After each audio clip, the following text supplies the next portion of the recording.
Great detectives of old-time radio. From Boise, Idaho, this is your host, Adam Graham. If you have a comment, please send it to me. Box 13 at greatdetectives.net. Remember, you can cast your vote for the show on Podcast Alley, podcastalley.greatdetectives.net. And always feel free to give us a call, 208-991-4783.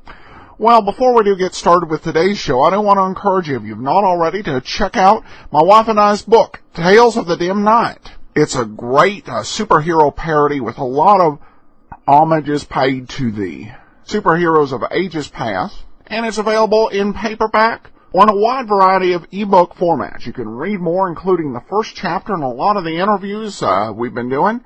Go to dimnight.com. Well, let's get into today's episode of Let George Do It, Valley Sunset.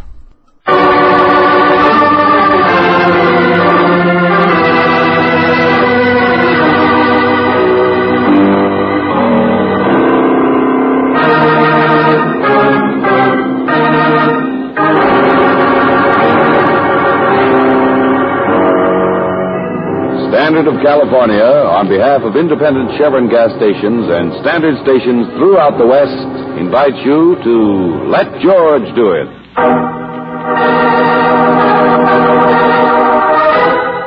Valley Sunset, another adventure of George Valentine. Personal notice, changes my stock and trade. If you worry about your life, but worry even more about your death, you got a job for me, George Valentine. Write full details.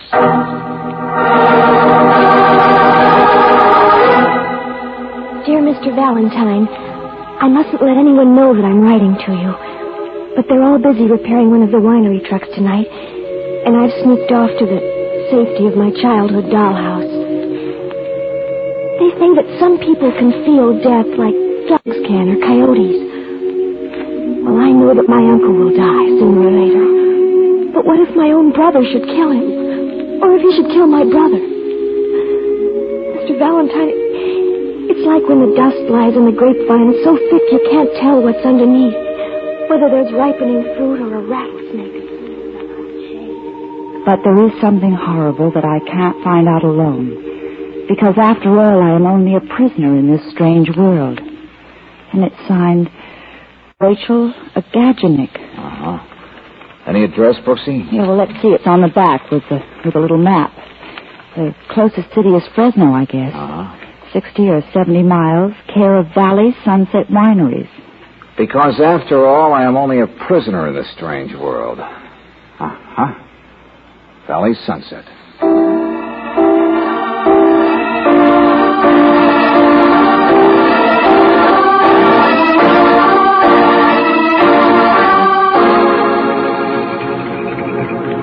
Sunset?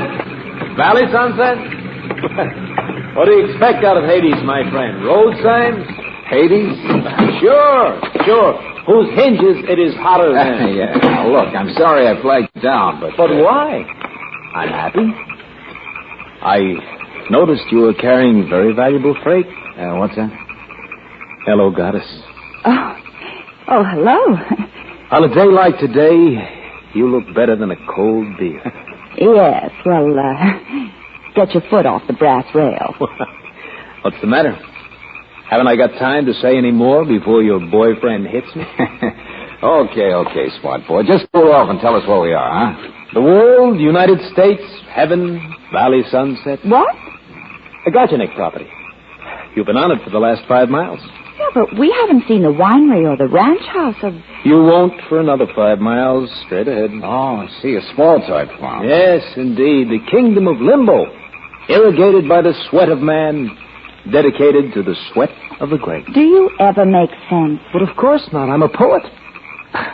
My name is Agajnik. Oh, Mr. Agaginik, huh? It's a common name. Lots of us around. Mr. Gajanik, aren't there any, muses right here on your ranch? Women? Yes. Exactly one, dear lady. The beautiful Rachel. Rachel Agajanic? Mm-hmm. The romantic type, too. Your sister? No, indeed. Niece. But I'll tell you a tragic secret, my friend. Rachel is only 14 years old.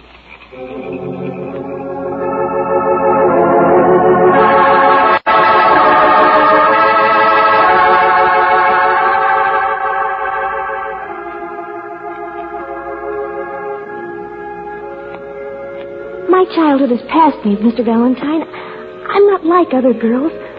I had to make you think I was a woman to get you here. I had to make you realize my awful plight.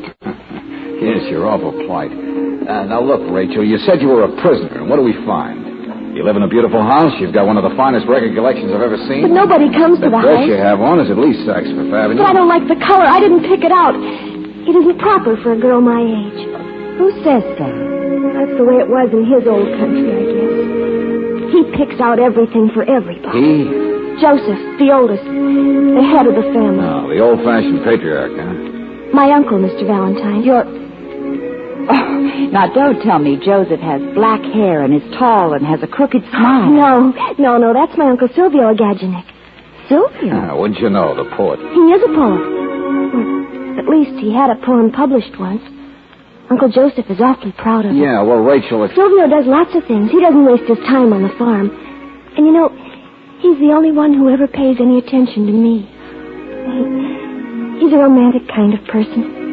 Sort of exciting, don't you think? Yeah, now look, you said your uncle was going to kill your brother or vice versa. Uncle Joseph and my brother Demetrio. But you haven't And seen him... Demetrio's different, too. He never talks. He just works. And he hates. And he went to agricultural college. He what? Oh, never mind. Why? What's happened that makes you think all this? The way they've looked at each other the past few days. Demetrio and Joseph and poor Silvio.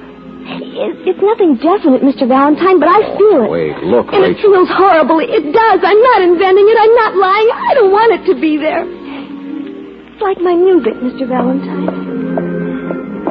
That record was Debussy, and it's wonderful. I love it. But I don't want to now. Listen. This is the only record like this I've got. I want to go swimming in the irrigation ditches like the other kids around here do. I want to see a football game at the Union High School. I want to be like the other children. Rachel! Joseph, no, don't. Uncle Joseph, please, don't. It is not good music. Oh, Uncle. You know it yourself, Rachel. Now stop sounding like a circus organ in a rainstorm. I can't say that I blame her, Mr. Young Watson. ladies are not talking to strangers. Oh, for the love of heaven. And strangers are not talking to young ladies. Now get out of here, Rachel. Get out. All right, Uncle, yes. There is a good pigeon. So you're Joe Agajanic, huh? Yeah. The big boss. The big fist. The biggest fist that ever threw a 10-gallon cask. Who are you? The name. You talk to the girl. Why? Take it easy, Marty Joe. Just relax. We're here asking questions because, well, I'm a writer. You're a what? Yeah, sure, that's it. I'm interested in wineries, that's all. Joe Agajanic, a fool, no? A writer, huh? A real writer. Well, I'm just a... Valley Sunset has never been honored before. Mr. Valentine. This is Miss Brooks. Forgive my overalls. So much dirt in the hands is bad, and dirt in the eyes is worse, but a little dirt in the soul is good, huh? Don't you think? Come again? Yeah, there is music, Mr. Valentine. Music instead of a man who lifts the dirt and tends the vines. This is something to write about. Yeah, I can imagine. I will show you the poem. I will show you the poem in the magazine of my boy, my own boy. Your boy? Silvio, my baby brother. Yes, my very baby brother. I raised from a baby. Yeah. These others, they wear the name, but they are nothing. What's the matter? You think I am crazy, old farmer? Oh, no, I don't, Joe. Oh, then you stay. You will visit the Valley Sunset, huh? You sure we wouldn't be in the way, Joe? You sure there's nothing else special going on. What is important in life, Mr. Valentine? Death? No. Beauty. Who cares about anything else? Now, you will stay, huh? Mr. Agaginek, you couldn't keep us away. But the first one thing to show you. The poem here. My Silvio's poem. You can tell me. You are a writer. Let me see it, George. Yeah, he has had everything, Silvio. There must be someone to say these things that I feel, that the earth feels. Nuts. I'll show you how the earth feels. Hey, wait a minute. Silvio, let me smell your breath. Oh, dry up, grandmother. I just don't want them to know how bad it is, that's all. Well, you don't have to. Yes, I do. Yes, I do, Goddess. I do. It stinks. I'm smart enough to know that, but I'm also smart enough to be pretty good at cards and pretty good at women and pretty good... No, please, Silvio. Excuse him. Excuse me? Why should anybody excuse me? Who excuses you? Do you know what this old woman did this morning, Mr. Valentine? He fixed it so I can't leave it. Be quiet. Be quiet. Young people must be guarded from trouble. Trouble? Trouble? That's the funny part, Mr. Valentine. It's he who's in trouble. Silvio. Sure. The little man is out there now, big brother. He's waiting in his car to see you. Why did not you say so? Excuse me. Look at the lion run. Look at him. And for a man not 5 feet tall, without any hair and a pale, freckled face. Suppose you clear that up, Buster. Who is the little man? What's going on here? What kind of trouble is Joe in? How should I know, Ryder? I'm just baby brother. I don't know any little man who carries a gun.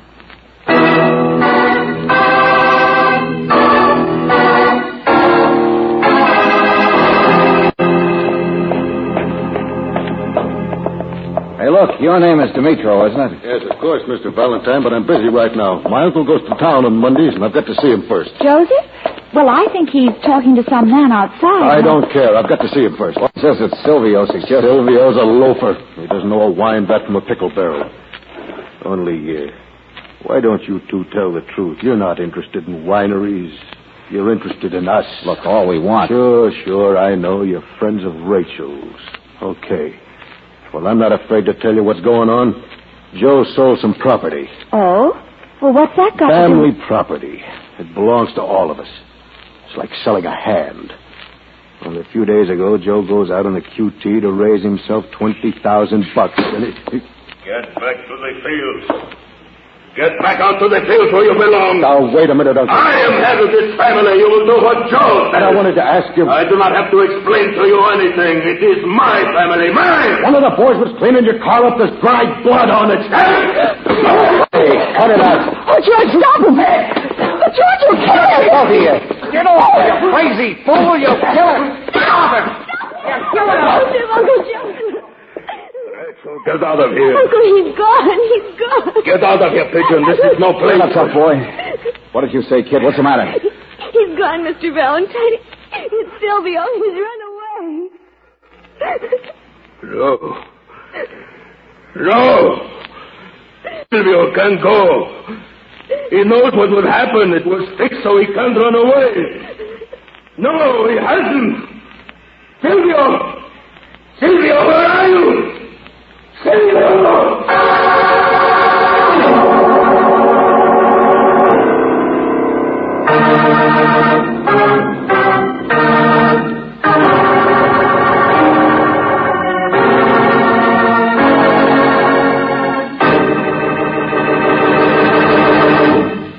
We'll return to tonight's adventure of George Valentine in just a moment.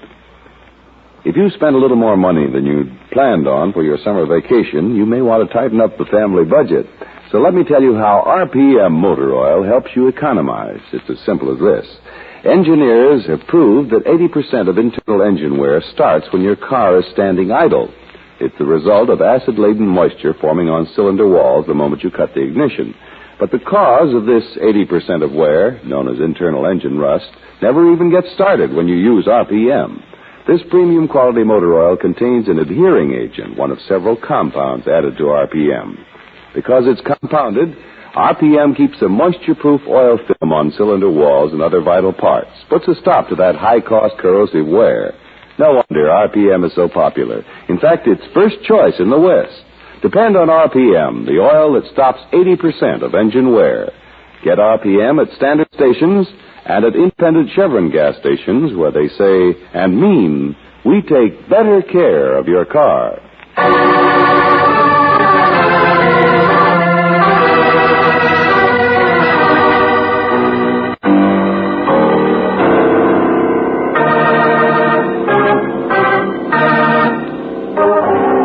Now back to tonight's adventure of George Valentine. Valley Sunset, where the heat and dust of September stretch for miles and miles over the vineyards of Joe Agaginik. You call yourself a visiting curious writer, but you still have a hard time finding out about the strange old-fashioned family that lives there, the Agaginiks, whose apparent love of the soil is only exceeded by their hatred of each other. Well, Brooksy, the big boy's left for Fresno. What? Yeah, Joseph. Business at the bank or something. Goes every Monday. So we can look around his room all we want. Well, George, how's Demetrio? Oh, no bones broken or anything after that beating he took. But... Well, what was the matter with Joseph? He was insane. I don't know, Angel, but the big guy's so upset he doesn't know what he's doing. Hey, George. Huh? What I found in the wastebasket. What is it? It says, Dear Joe. Yeah, let me see that. George, it's a goodbye note from Sylvia. Yeah. Dear Joe, so long, big brother. You'll never see me again. I've taken the $500 emergency payroll money you keep in your desk. You will never see it again either. Signed, Silvio. Well, so he stole some money before he went. But it's only $500 and it doesn't tell us about... No, Brooksy. Wait, look at that note again. The wording, the crude sentences, misspelling. But, George... Yeah, look on this other stuff. Old invoices. And the ledger's the same. It's all the same handwriting, Angel. Joe's handwriting. Yeah. He wrote that farewell note to himself. But why? Think about it, Brooksy. It's just possible that the light is finally rising on Valley Sunset.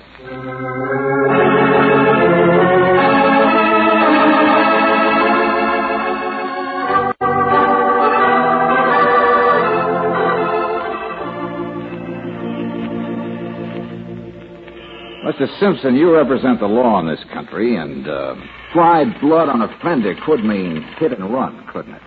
Mr. Valentine, a hired hand named Sudsy was wandering around on the highway. Didn't know what hit him. Didn't you check around, Sheriff? Would have, but up comes Joe Agaginik. Says it must have been him. Remembered hitting something. Okay.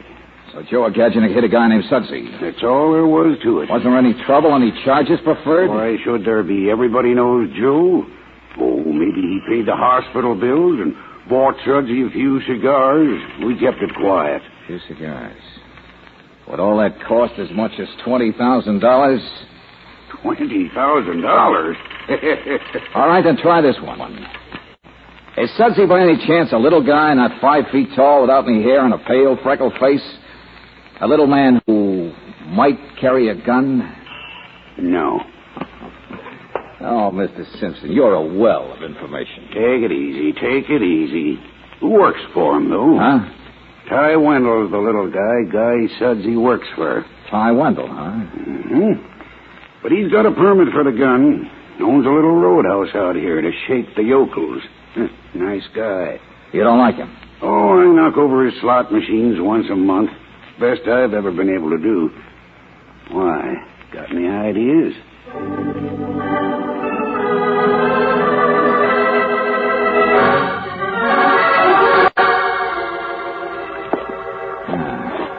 Slot machine. How's your luck?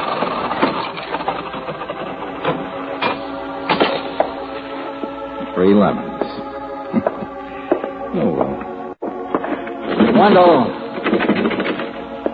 Hey, Mr. Wendell.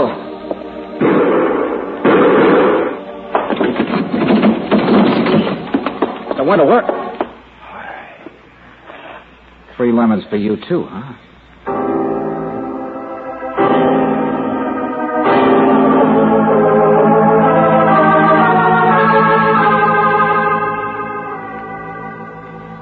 didn't you see anyone, George? Oh, no, I didn't. But, Angel, the guy's pockets were inside out. His wallet was missing, only he still had on his watch and a diamond ring. Well, George, Ty Wendell had lots of enemies who might have... Sure, and I hope that's just the way it is. But I can't help remembering that lots of people wouldn't be knowing about a certain $20,000. Oh, yeah. I don't want to talk to Simpson until I know where that dough is, what it was for. Because if things are what they seem to be, then the murderer was figuring on a perfect crime. And, Brooksy, there's only one way to break it. Oh, George. Yeah. It's to break a heart.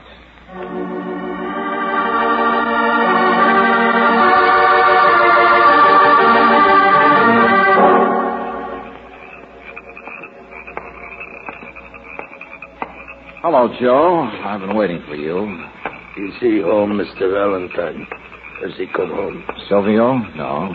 But this car here on the drive, is that Mr. Simpson? Yeah. He just stopped by for a visit, that's all. You're pretty late getting back from Fresno. I stop on the road and talk to a friend. Uh-huh. I guess you're pretty used to seeing the sheriff's car around here, aren't you? Why not?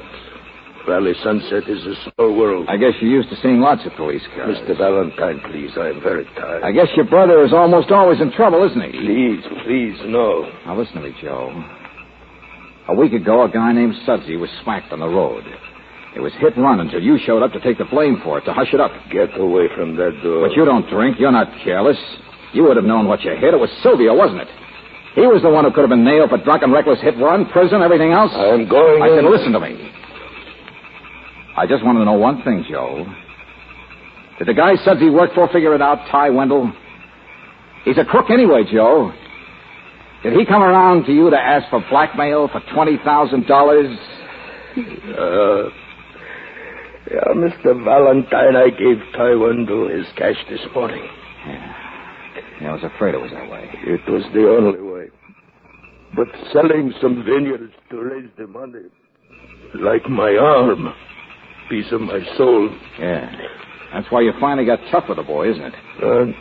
You said you fixed it so Silvio couldn't run away. How else could I make something with such clay? The boy will come back, Mr. Valentine. You will see. Joe Agachinek will make a man of him. A poet of him. The things I cannot express, my baby. Hold it, Joe. The way you fixed it. I read that letter you wrote to yourself in your wastebasket. Of course. I must show Silvio the words that I wanted, the words for him to write. Hey, wait a minute. You made him write a letter just like it? He confessed to a crime he did not commit, to stealing money from my desk. So any time he decided to leave, you could also bring him back by mailing his letter to yourself, showing it to the police so they'd be your bloodhounds. He knew I would do it. Joe does not lie. He knew I would mail it from Fresno. Yeah, but did you mail it? I do not lie. The first thing this afternoon by special delivery. First thing this afternoon. Now, the guy can't be in two places at once. So nobody'd ever suspect Silvio of... Joe can raise funds. Joe will protect his baby. Now, look, you got to understand something, Joe. You got to understand it before tomorrow morning when the mailman comes. There's a time when things happen you can't protect him from. You can't use that letter to... You are a fool. The world is a fool. I got the letter. What? The man I talked to on the road, the special delivery. He has given me the letter. Already Joe worked fast. He takes care of his baby. Hey, Joe, Uncle. Sheriff Simpson's inside asking questions. He wants to know where you were early this afternoon. He wants to know where Silvio was early this afternoon. Huh? Why does he ask about Silvio? Demeter, don't tell him. He's out of his mind. Don't tell him yet. What about early this afternoon? Take it easy. He's just asking questions, that's all. Ty Wendell has been murdered. Ty? This afternoon?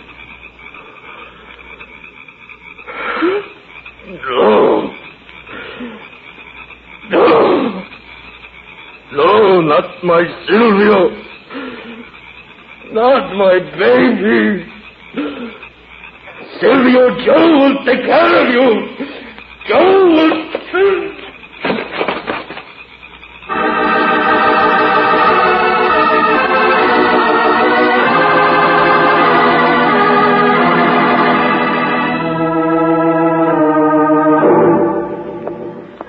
Fed, pennies home again, huh, Silvio? Sure, Mr. Valentine. Hello, Goddess. They located me in San Francisco. With the bad news. Yeah. Too bad the stroke he had. Joe was pretty rough on people, though. Mm-hmm. You talked to Mr. Simpson yet? No, but I will. Ty Wendell got us. That's right. Early yesterday afternoon. Yeah. Well, that's the way it goes. I thought I'd better tell you something before you talk to Simpson. Your brother mentioned he'd given Wendell something like $20,000 in cash. You see, I found the body. The money wasn't on Wendell. Oh, I get it. Motive robbery. Well, we had a funny thought that probably nobody knew about that money except Joe. And maybe you. Oh, did you? Well, it's just a thought. A guy who wanted to leave Valley Sunset but could never squeeze enough dough out of his brother might have been tempted by $20,000. Well, it just shows how funny thoughts can be, doesn't it? Well, I'll go down and talk to Simpson as soon as I do a little straightening up. You mean looking around, don't you? Like for a letter, maybe? Maybe. I know there is one someplace, in Joe's coat, probably. How do you know? The mailman happened to mention it. He'd given it to Joe last night. Happened to mention it. What did you do? Check with him on the phone before you flew back? Worth doing, I guess. Make a perfect alibi, that letter. Look, what's all this to you, right? That is, it would if you could find it. What? You haven't got that letter, have you? You didn't take it off it, Joe. Why do you think your brother had that stroke? What? What do you mean? Where's that letter? I've got to have it. I've got to have it. Just underestimated Joe, that's all. He's dead because he realized he failed you. He loved you, Silvio. And last night, even before I met him, he'd already torn that letter up. No! I don't believe it. I don't believe that. You have no alibi, baby. No alibi at all.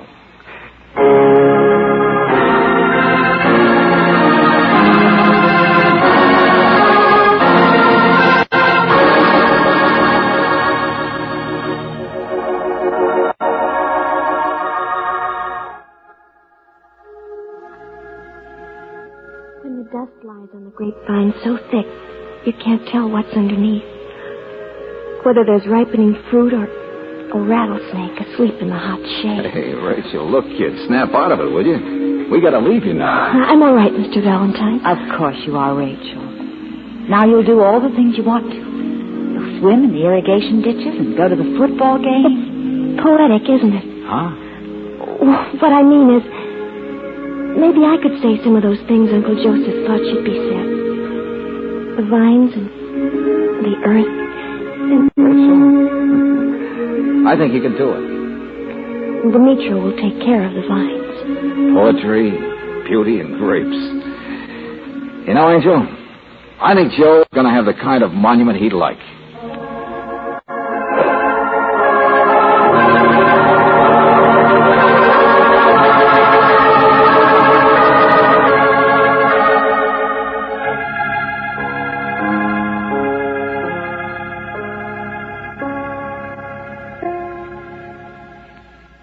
What's the weather going to be like tomorrow? Now, there's a frequent household question, and curiously enough, it's a question that Standard of California asks nearly every day in the year. They want to know what the weather's going to be like in your locality tomorrow and months from tomorrow. It's all part of making Chevron Supreme gasoline a climate-tailored fuel for your car. Yes, this premium quality gasoline is specially blended for the different altitude and temperature zones throughout the West. And it's also tailored according to the seasons. That means the year-round and wherever you drive in the West, you can be sure of your car's peak performance under every driving condition. Try a tank full of Chevron Supreme gasoline tomorrow. You'll notice right away how its ping-free power gives faster starts, faster pickup in traffic, and smoother power on hills. You can't buy a better gasoline for today's high-compression engines. Get Chevron Supreme at independent Chevron gas stations and standard stations where they say and mean, we take better care of your car.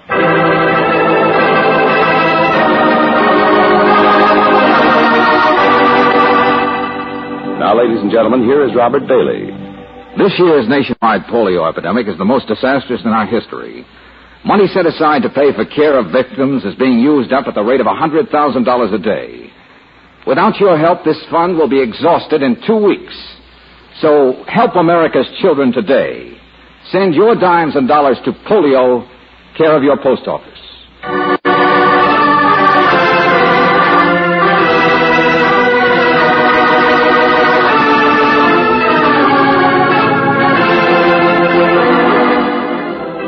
Tonight's adventure of George Valentine has been brought to you by Standard of California on behalf of independent Chevron gas stations and Standard stations throughout the West.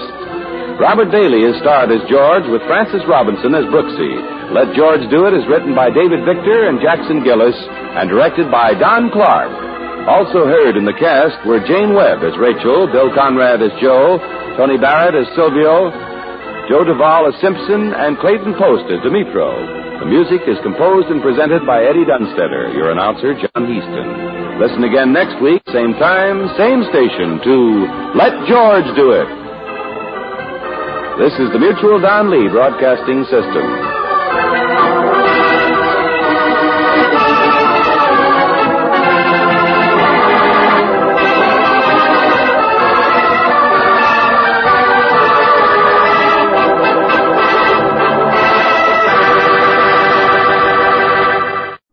Welcome back. Well, what a performance in this one by William Conrad. Really some great voice flexibility that made him one of radio's best actors. And of course, went on into some success in television as well. I'm actually wanting to take a look at the show he did, Cannon. I've got that planned coming up in my Netflix queue in a while, in the 1970s.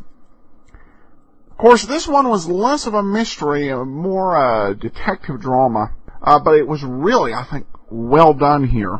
And Conrad made this episode work so well.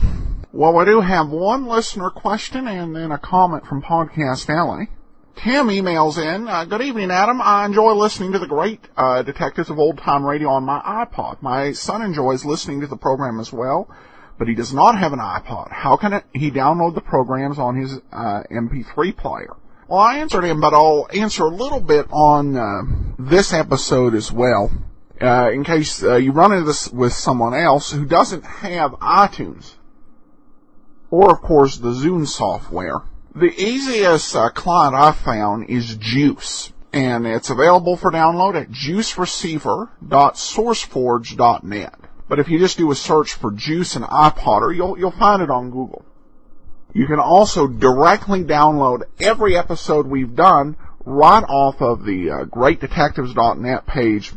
Every episode has an option to, just a link you can click to download. So just right-click and choose Save Target As. Of course, it'll be a little different depending on your browser. Thanks so much for the question, Tim. And we have a comment on Podcast Alley from Granola Girl. Love this podcast. Well, thank you so much. We'll be back tomorrow with Sherlock Holmes, and next week with another episode of Let George Do It. In the meanwhile, send your comments to box13 at greatdetectives.net. Become one of our friends on Facebook, facebook.com/Radio Detectives. And be sure once a month cast your vote for the show on Podcast Alley, podcastalley.greatdetectives.net. From Boise, Idaho, though, this is your host, Adam Graham, signing off.